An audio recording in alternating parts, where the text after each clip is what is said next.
Selamat datang ke channel Olga Jematin. Kali ini saya ingin berkongsi satu kisah legenda Pulau Supirak yang terkena sumpahan kepada anak dan menjadi batu.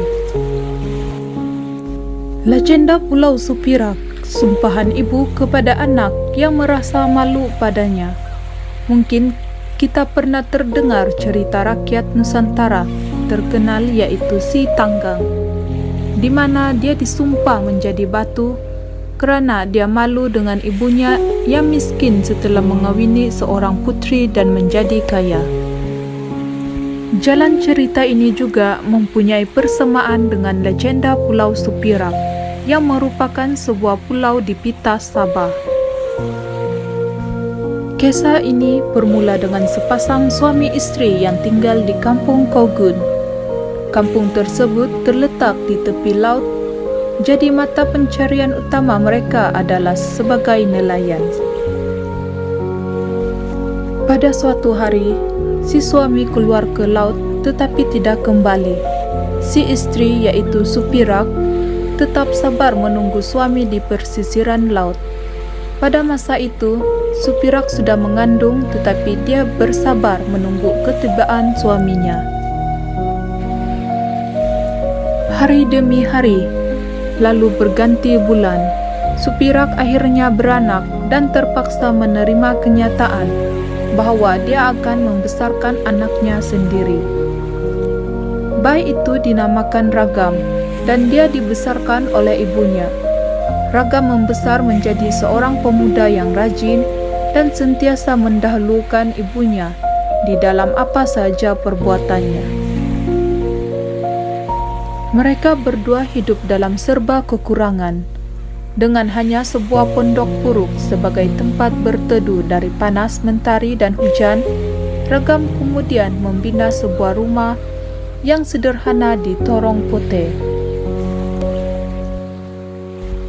Atas sebab fobia dengan dunia lautan kerana mempercayai bahawa suaminya ditelan air laut, Supirak tidak membenarkan Ragam menjadi nelayan. Patuh dengan permintaan ibunya, Ragam hanya bekerja kampung sahaja seperti membina rumah, mencari kayu api dan sebagainya. Namun, Ragam tetap berharap dapat meneroka dunia lautan seperti ayahnya dan hanya dapat menyimpan niat itu di dalam hatinya agar tidak menyinggung perasaan ibunya.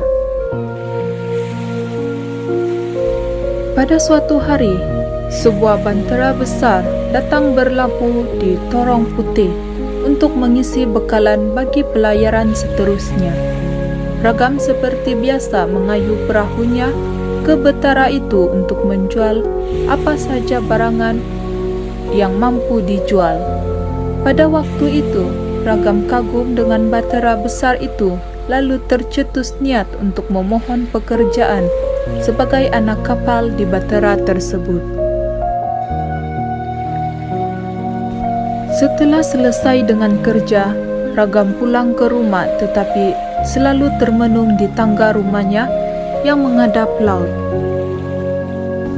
Menyedari anak tunggalnya berkelakuan lain, Supirak bertanya kepada Ragam tetapi Ragam enggan menjawab perkara sebenar. Akhirnya Ragam meluahkan niatnya yaitu memohon kebenaran ibunya untuk membenarkan dia bekerja sebagai anak kapal. Of course, Supirak membantah permintaan anaknya tetapi atas sebab kasih sayang ibu kepada anak, Supirak akhirnya membenarkan Ragam bekerja jauh dan meninggalkan dirinya seorang diri di Torong Putih. Pada keesokan harinya, Ragam pergi ke bantera besar tersebut untuk memohon kerja sebagai anak kapal. Dia mengagumi nakoda bantera dengan kepetahan dia berbicara dan dengan itu dia diberi pekerjaan sebagai anak kapal. Apabila sudah tibanya waktu untuk bantera terbabit berangkat, Supirak menghantar Ragam dengan perahu ke bantera itu. Ragam berjanji kepada ibunya bahawa dia akan pulang suatu hari nanti dan membawa kekayaan untuk ibunya agar tidak lagi selalu kesusahan hidup. Dengan itu, Ragam mencabut sehelai rambutnya untuk disimpan.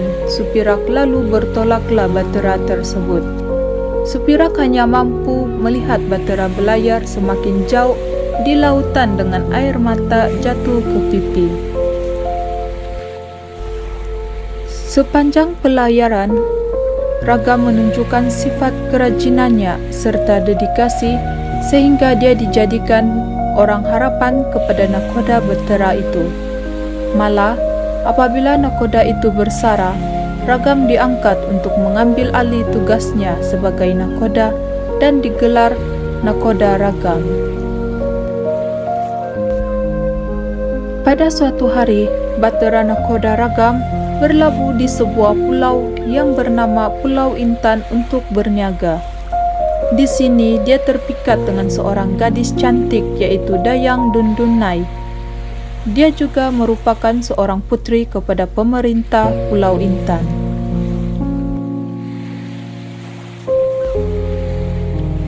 Lama-kelamaan, Nakoda Ragam memberanikan diri untuk bertandang ke istana Bakhya bagi berjumpa Ayanda Dayang. Ayanda Dayang Dundundai kagum dengan sifat Nakoda Ragam yang beradat lalu menerima pinangannya dan sebuah majlis perkawinan diadakan dengan penuh meriah. Suami istri baharu itu menetap di Pulau Intan, tetapi akhirnya Nakoda Ragam meminta kebenaran ayanda mertuanya untuk membawa Dayang Dundundai belayar dan berjumpa dengan keluarganya di Torong Putih. Setelah dibenarkan, mereka mula belayar ke Torong Putih dan akhirnya tiba di kampung halaman Nakoda Ragam. Ketibaan Bahtera itu serta berita mengenai seorang anak Torong Putih menjadi seorang nakoda yang kaya akhirnya sampai ke telinga Supirak, ibu kepada Nakoda Ragam. Dengan bangganya serta bahagia kerana dapat menemui anak tunggalnya, Supirak berdayung menuju ke Bahtera Nakoda Ragam. Apabila dia berangkat dekati Bahtera itu, Supirak memohon keizinan daripada anak kapal untuk membenarkan dia naik menemui anaknya, yaitu Nakoda Ragam. Oleh kerana rupanya kelihatan miskin beserta dengan baju yang koyak rabak, Supirak tidak dibenarkan berbuat demikian. Maka bergadulah mereka. Mendengar kekecohan itu menyebabkan Nakoda Ragam melihat apa yang berlaku. Setelah melihat puncak kekecohan dan menyedari bahawa wanita tua itu dan penampilannya yang miskin adalah ibunya, Nakoda Ragam sendiri menghina ibu kandungnya kerana dia malu mengakui bahawa Supirak adalah ibunya kepada anak kapal dan istri yang berstatus putri. Kerana dimalukan dan dihalau, Supirak kembali ke pondok uzurnya, penuh dengan perasaan kecewa dan kesal atas perbuatan anak kandungnya sendiri dan tidak sangka bahawa anak kesayangannya malu mengakui sebagai ibu kerana melihat miskin. Supirak menyumpah seluruh Bahtera dan isinya menjadi batu. Susulan sumpahan itu diucap, air laut yang tenang bertukar bergelora, cuaca yang redup berubah menjadi gelap dan hujan lebat turun ke bumi. Bahtera Nakoda Ragam terombang-ambing di pukul laut bergelora. Dalam keadaan yang cemas, Nakoda Ragam akhirnya sedar bahawa dia telah berbuat satu dosa yang sangat besar ke atas ibu kandungnya. Namun ia sudah terlambat kerana hati ibunya sudah pun amat terluka. Akhirnya seluruh Bahtera dan isinya termasuk Nakoda Ragam bertukar menjadi batu. Ia kemudian dinamakan Pulau Supirak oleh masyarakat tempatan di Pita Sabah.